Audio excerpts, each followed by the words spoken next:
Yeah, the Pixel Lobby shit should be fucking automatic DQ. I agree with that. I do not like that in the least. I really wish they would get rid of that stuff. Like, I get that a lot of people really, really enjoy that. And I mean, I like the idea of the customization in the lobbies and being able to do stuff with that. But it just distracts so much from, like, just getting into a game. I've said it before and I'll say it again. Like, for as much as I'm frustrated that Fantasy Strike doesn't have a lobby that you can actually get into, it does an amazing job of just, like, funneling you into matches. And playing with friends, you just need to add them to your friends list, and then it's a one-button invite. And you're just like, okay, that's fantastic. I can just play matches easily. It's like an exercise in frustration now, going back to other fighting games that use these pixel lobbies or standard lobby formats. And it's like, at least have a standard lobby where I can just go in and I can just get 8 people in there, winner stays on, whatever the case may be. Let me get to the playing quicker. Yeah, I had a similarly terrible times trying to find matches in FSQ. This is, you'll get it back and forth. You got a lot of people have a really good experience in the Fantasy Strike queues where they don't wait long at all. I, for one, have had problems consistently with port forwarding. I've had problems with long wait times in queues. I've been in queue with someone else on a voice call with them, waiting for 45 minutes as we're both technically eligible to play each other, considering like the format structure. We should be able to connect. We are able to connect. We have been connected in ranked queue, and we sat there for 45 minutes, and it was trying to hook me up with someone else from across the world, and not with the person who lives literally the town over from me. I don't understand. Like, whatever prioritization the Fantasy Strike queue is sometimes really wonky, but that being said, you don't have to fight with it. You hit start, you go into training mode, you play boss rush mode, whatever the case may be, and you just enjoy some games, right? Like, you play that way. But yeah, Frosty Light saying had to wait 20-30 minutes sometimes, had to wait 30 seconds. It's incredibly inconsistent Fantasy Strike in their experience, and that I think is definitely the case. I don't know what it is. I think it all depends, because it's prioritizing you based on rank, it's prioritizing you based on region, it's prioritizing based on ping. There's all these things to be taken into account with their prioritization, and so it means that sometimes you get stuck without getting a match when you could have one, right? Like, I understand, maybe I did play my friend twice that day, and I haven't played this other dude from freaking Brazil who I don't have a good connection with, but you're going to try to hook me up with the dude from Brazil because of whatever rank nonsense you have. Yeah, when it launched, when Fantasy Strike went free to play, we had super consistent matches. It's always been better since then, I will say that much. Yeah, Purple Shirt saying that it becomes especially apparent when there are hiccups because the community is so small. Absolutely. Right? It is a niche fighter. There are a limited number of people playing in limited number of places in the world. And the big problem with Fantasy Strike is that it is actually so very global, where a lot of other games are very localized. But Fantasy Strike has a genuinely global fan base, and being able to get the EU folks to connect with these South American folks if they're the only ones playing, that's going to be tough. Oh, interesting from Purple Shirt saying that they've changed the tiering in Fantasy Strike recently for matchmaking. So now there's a sliding scale being applied, so you're able to match higher or lower people depending on the situation, which is good. I think I'm glad. I didn't realize they made that change. Anything to allow better distribution of matches is going to be super important, especially with a small community. And I don't want to hear the excuse of, hey, if we just had, a player base 10 times the size, this wouldn't be an issue with this system. The fact is, we got a player base this size, we have to deal with the systems we have in place. So if it's not working, we need to fix it. But this is why matchmaking is hard, right? It's difficult to actually handle, because yeah, if you make it too open, you're going to have disparate skill level players not enjoying the matches. And if you make it too restrictive, you're going to have people not playing any games at all. There's still a problem.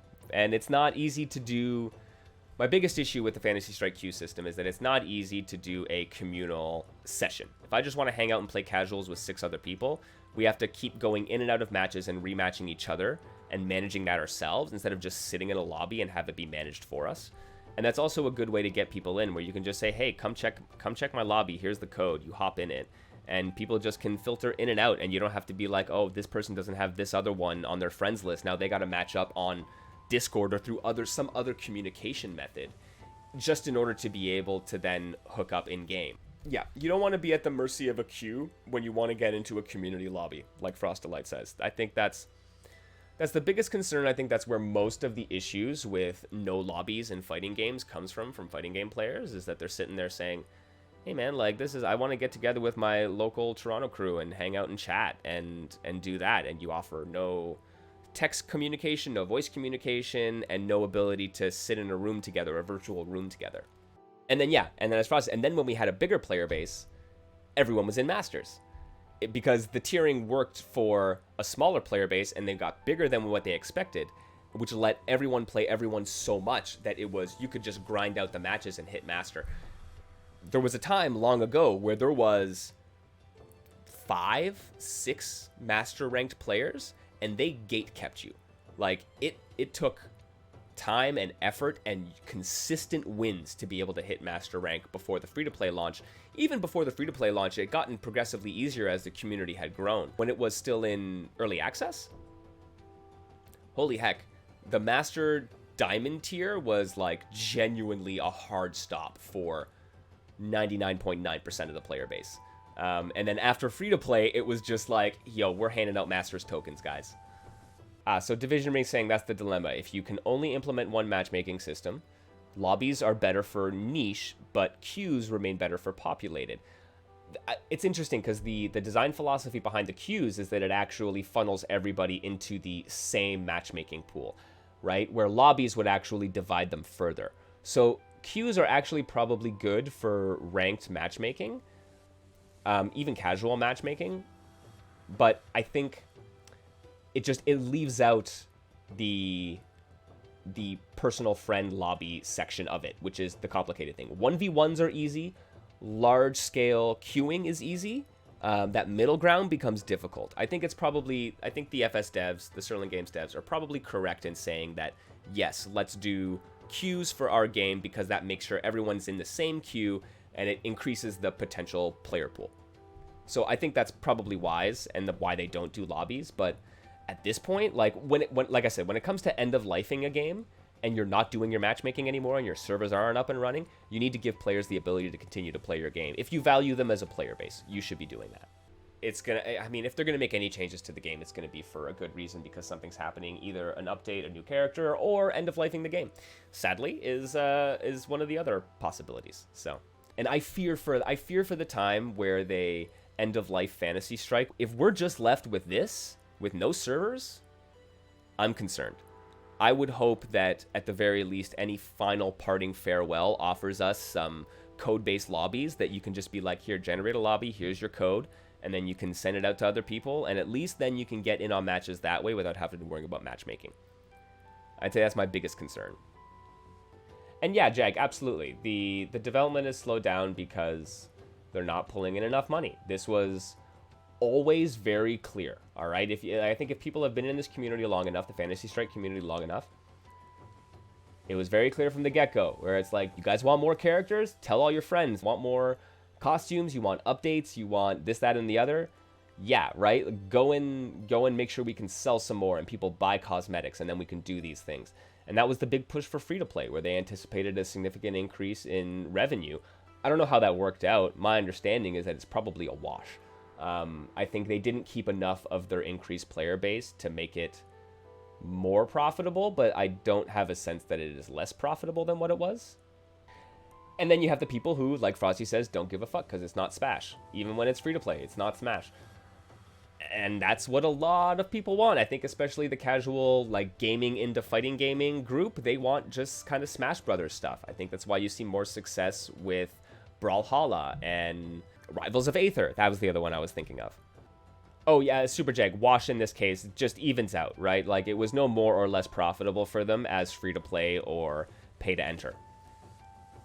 I think it was like, it just ended up being what it is. That it's like, okay, that's how much money, right? That's how much money the game pulls in.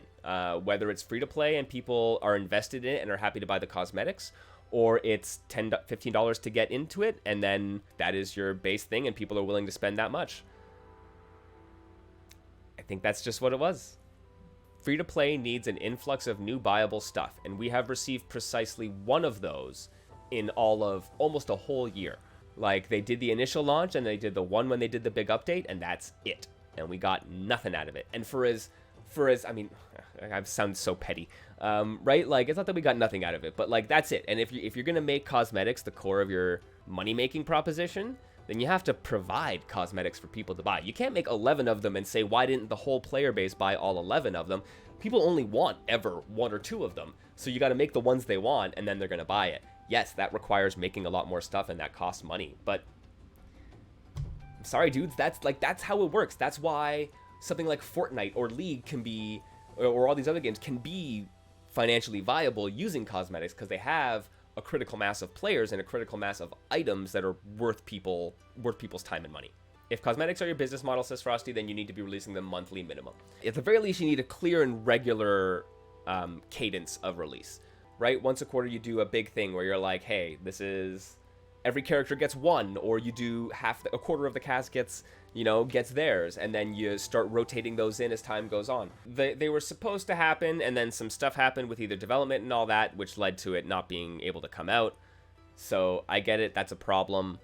You can't always account for that, but they came out in July. You're aiming for Christmas, and it came out in July. And I understand that, like, nothing about game dev is cheap, right? And advertising is a huge portion of people's budgets. And so not having the money to do that and all your dev costs, I get that. That's a struggle. That's a constant struggle for all video games, especially indie games. And it's just, that's kind of like the reality of the situation, that you're like, dang, yo, I gotta struggle with this now, and I'm either not gonna have the advertising, or I can't make as much as what I wanted. Listen, I'll be honest, I think Fantasy Strike has been a victim of circumstance and poor planning in some ways. So